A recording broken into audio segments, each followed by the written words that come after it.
দেখেন কি বাতাস।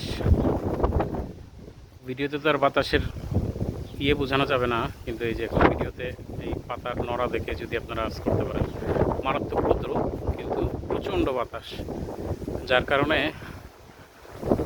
এখনও টিকে আছি আর কি।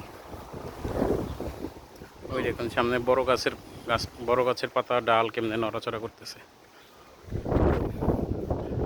আর রৌদ্রের অবস্থা দেখবেন, এই দেখেন ছায়াটা দেখুন, ছায়া দেখলেই বুঝতে পারবেন।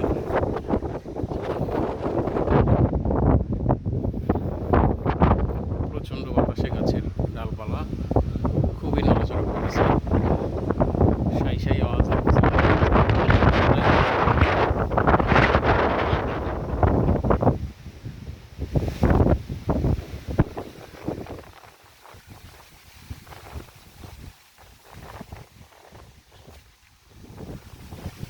সবাইকে ধন্যবাদ।